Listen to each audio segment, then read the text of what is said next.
A ver, ¿cómo es que el mensaje de un predicador que fue ejecutado en una provincia perdida del Imperio Romano acabó, transformando la historia del mundo? Justamente en este recorrido visual vamos a explorar ese increíble viaje. Y es que hoy el cristianismo es nada más y nada menos que la religión más grande del planeta.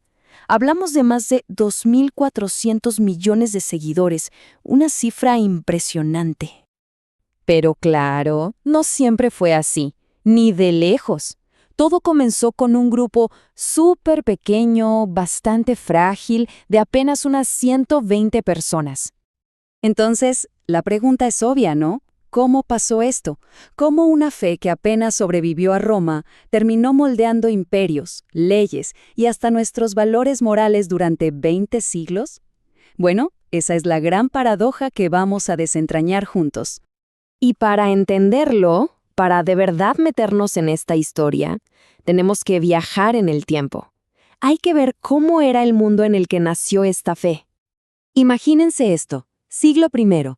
Judea es una provincia romana y la tensión se corta con un cuchillo.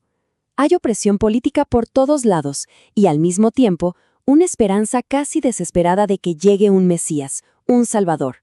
En este caldo de cultivo convivían un montón de grupos. Estaban los fariseos, súper apegados a la ley religiosa, los saduceos, que eran la élite de los sacerdotes y, colaboraban con Roma, también los celotes, que querían una rebelión armada ya, y los esenios, que se iban al desierto a esperar el fin del mundo. Como ven, un verdadero mosaico de ideas y tensiones. Y justo en medio de todo este caos, aparece Jesús de Nazaret. Su mensaje era radical. Hablaba de un reino de Dios que chocaba de frente tanto con la hipocresía religiosa de la época como con el poder del imperio. Obviamente, su influencia creció tanto que Roma lo vio como una amenaza y lo ejecutó. Parecía el fin, ¿no? Una derrota total. Pero aquí viene el giro que lo cambia todo. Sus seguidores se convencieron de una forma inquebrantable de que había resucitado. Y esa creencia transformó la crucifixión, que era un símbolo de terror romano, en el corazón de una fe que se volvería imparable. Así que, después de la muerte de su fundador, uno pensaría que todo se acabaría, pero no. Todo lo contrario. Empezó un periodo increíble de expansión, pero por debajo del radar, de forma clandestina. Al principio, muchos lo veían solo como otra secta dentro del judaísmo. Pero el cristianismo rompió esas barreras, en gran parte gracias a figuras como Pablo de Tarso. Él fue quien dijo, oigan, este mensaje no es solo para los judíos, es para todo el mundo. ¿Y saben qué? Aprovecharon las rutas comerciales del imperio y que casi todos hablaban griego. Así, el mensaje se esparció como pólvora por todo el Mediterráneo. Y estas primeras comunidades eran algo especial. Eran súper unidas. Se reunían escondidas, en casas. Y ahí dentro pasaba algo increíble.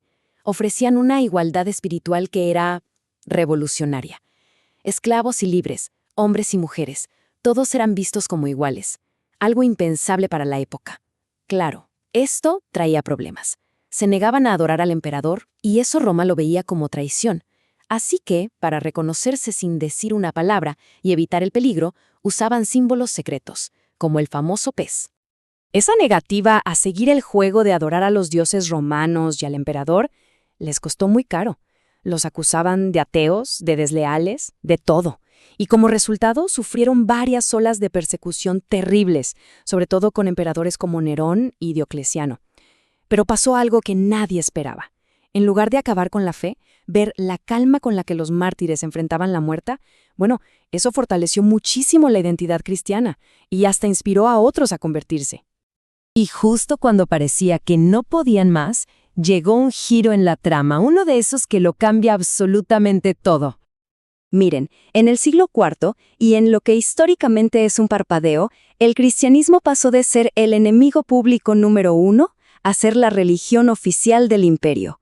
Es un cambio brutal, y el contraste que vemos aquí, entre esa pequeña iglesia casera y la enorme basílica imperial, lo dice todo. ¿Y cómo pasó esto tan rápido? Bueno, fue una seguidilla de eventos clave. Primero, la famosa historia del emperador Constantino, que en el 312 dice tener una visión antes de una batalla clave, gana y se lo atribuye al dios cristiano. ¡Pum! Un año después, se firma el Edicto de Milán, que básicamente dice se acabaron las persecuciones. Luego, en el 325, se organiza el Concilio de Nicea para poner un poco de orden en la doctrina. Y la estocada final llega a fines de ese siglo, cuando el emperador Teodosio la convierte en la religión oficial y única del Estado. ¡Increíble! Pero claro, como suele pasar, cuando el poder entra por la puerta, surgen nuevos problemas. Y en este caso, problemas y conflictos internos muy, muy profundos. Resulta que las tensiones entre la parte occidental del imperio, que hablaba latín, y la parte oriental, que hablaba griego, venían de lejos. Eran casi dos mundos distintos. Había diferencias en el idioma, en cómo celebraban sus ritos y, lo más importante, no se ponían de acuerdo sobre la autoridad del obispo de Roma, el Papa. Y la cuerda se tensó tanto que en el año 1054 se rompió. A esto se le conoce como el Gran Cisma. La Iglesia básicamente se partió en dos. Por un lado la Iglesia Católica Romana en Occidente, por el otro la Iglesia Ortodoxa en Oriente. Y ojo, que esta es una división que en gran medida sigue existiendo hoy en día. Pasan los siglos, y en la Iglesia de Occidente las cosas se complican. La corrupción aumenta, y se populariza la venta de indulgencias. ¿Qué era eso? Básicamente, pagabas y te daban un papelito que, supuestamente, te restaba tiempo en el purgatorio. Esto colmó la paciencia de muchos, entre ellos un monje alemán llamado Martín Lutero. En 1517, clavó sus quejas en la puerta de una iglesia y, sin saberlo, inició la Reforma Protestante. Y aquí entra en juego una nueva tecnología que fue como echarle gasolina al fuego, la imprenta. La protesta de Lutero se hizo viral en el sentido del siglo XVI. Sus ideas recorrieron Europa en meses. De repente, la Biblia se empezó a traducir del latín a los idiomas que la gente hablaba, rompiendo el monopolio de la Iglesia sobre su interpretación. Ahora, cualquiera podía leerla. Esto fue un efecto dominó total. Europa se fragmentó en un montón de nuevas religiones y, lamentablemente, se desataron guerras de religión terribles que duraron más de 100 años. Y bueno, con todo eso a cuestas, llegamos a la era moderna, una época en la que el cristianismo se topó con nuevos desafíos y, una vez más, tuvo que transformarse profundamente. Porque mientras en Europa, su cuna tradicional, la ciencia y el pensamiento secular parecían restarle influencia, la fe no se extinguió. Para nada. Lo que hizo fue mudarse. Experimentó una explosión de crecimiento en otras partes del mundo, encontrando un nuevo hogar lleno de vida. Y este es, quizá, uno de los cambios más bestiales de la historia reciente. El centro de gravedad del cristianismo se movió, y se movió de forma decisiva. Mientras las iglesias en Europa se vacían, la fe crece a un ritmo exponencial en África, en Asia y en América Latina. Hoy por hoy, las comunidades cristianas que más rápido crecen están sin duda en el llamado sur global. Todo esto nos lleva de vuelta al punto de partida, a esa paradoja inicial, y nos invita a una reflexión final. Si lo pensamos, este viaje ha sido una locura. De ser una pequeña secta en Judea a convertirse en una fe global. Todo marcado por puntos de inflexión clave. El mensaje original de Jesús, el cambio radical con Constantino, la gran ruptura del cisma, la revolución de la Reforma y finalmente esta nueva globalización. Al final, su historia es profundamente humana. Por un lado, ha inspirado obras de arte que nos dejan sin aliento y ha movido montañas de caridad, pero por otro, también se ha usado para justificar guerras y opresión.